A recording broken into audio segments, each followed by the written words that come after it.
అయితే కొనసాగుతుంది. భారీగా గణనాథులు ట్యాంక్ బండ్ పరిసర ప్రాంతాల్లో కనిపిస్తూ ఉన్నారు. సో చార్మినార్ నుంచి మా ప్రతినిధి సునీల్ కూడా మనకు అందుబాటులో జాయిన్ అయ్యారు. అయితే ప్రస్తుతం తెలుగు తల్లి ఫ్లైఓవర్ దగ్గర ఎలాంటి సందడి వాతావరణం నెలకొని ఉందో మా కొలీగ్ ఝాన్సీ రాణి మనకు లైవ్ అప్డేట్స్ ద్వారా అందిస్తారు. ఝాన్సీ రాణి. థ్యాంక్ యూ సంధ్య. మనం చూస్తున్నాం ఇక్కడ తెలుగు తల్లి ఫ్లైఓవర్ దగ్గర కొంత సందడి వాతావరణం కనిపిస్తోంది. చోటా గణేష్ దగ్గర నుంచి బడా గణేష్ వరకు కూడా నిమజ్జనం కోసం రావడంతో కొంత కోలాహలం కనిపిస్తోంది. ఒక్కదాని వెంట ఒకటి విగ్రహాలని కూడా భారీ ఎత్తున తరలి వస్తూ ఉన్నాయి. ఉదయం నుంచి కూడా ఇప్పటి వరకు అనేక సంఖ్యలో విగ్రహాలు నిమజ్జనం కోసం వచ్చాయి. జై బోలో గణేష్ మహారాజ్ కి జై, గణపతి బప్పా మోరియా అంటూ కూడా ఈ సంవత్సరం 11 రోజుల పాటు అత్యంత భక్తి శ్రద్ధలతో మనం పండుగ చేసుకున్నాం. స్వామివారిని సంప్రదించి పూజలు చేసి నైవేద్యాలు సమర్పించి అత్యంత కోలాహలంగా పండుగ జరుపుకున్నాం. ఇప్పుడు గంగమ్మ ఒడికి చేర్చే సమయం ఆసన్నమైంది. ఉదయం ఖైరతాబాద్ బడా గణేష్ నిమజ్జనం ఎప్పుడైతే కంప్లీట్ అయిందో ఆ తర్వాత బాలాపూర్ గణేష్ కూడా నిమజ్జనానికి వచ్చారు. నిమజ్జన కార్యక్రమం ఈ పాటికి అయిపోయి ఉంటుంది. ఆ తర్వాత కొన్ని వేల సంఖ్యలో ఆ బడా గణేష్ వెంట నడుచుకుంటూ వస్తాయి. నిమజ్జనం కోసం భక్తి శ్రద్ధలతో నిమజ్జనం చేస్తూ ఉంటాం. ట్యాంక్ బండ్ పరిసర ప్రాంతాల్లో కావచ్చు, ఇక్కడ తెలుగు తల్లి ఫ్లైఓవర్ దగ్గర కొంత కోలాహలంగా కనిపిస్తుంది. మన విజువల్స్ కూడా చూడొచ్చు.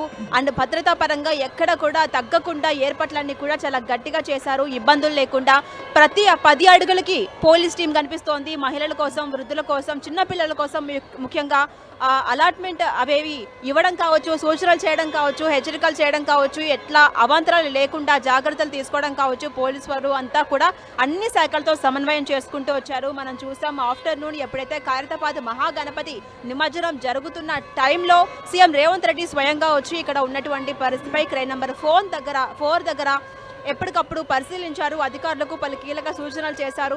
స్వయంగా సీఎంఏ వచ్చి పరిశీలించడం కొంత ప్రాముఖ్యత ఏర్పడింది. అదేవిధంగా అటు పోలీసు వారు చూసుకుంటే కనుక ఎక్కడ ఎలాంటి ఇబ్బందులు లేకుండా ట్రాఫిక్ కావచ్చు, వచ్చే భక్తులకు కావచ్చు, అలాగే నిమజ్జనం అయిపోయాక వెళ్లే భక్తులకు కావచ్చు కొంత పక్కడ్బందీగా జాగ్రత్తలు తీసుకుంటూ ఉన్నారు. నిఘా పెంచారు. అదేవిధంగా భారీ సంఖ్యలో పోలీసు వారు ఇందులో భాగమవుతూ ఉన్నారు.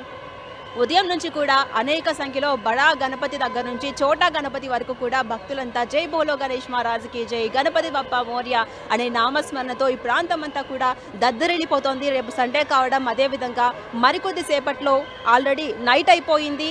ఇప్పుడు ఇంకొంచెం సేపట్లో మరిన్ని విగ్రహాలు కూడా ఇక్కడ నిమజ్జనం కోసం వచ్చే అవకాశం ఉంది. అండ్ ప్రతి సంవత్సరం లాగే ఈ సంవత్సరం కూడా మనం అత్యంత భక్తి శ్రద్ధలతో స్వామివారిని పూజించాం.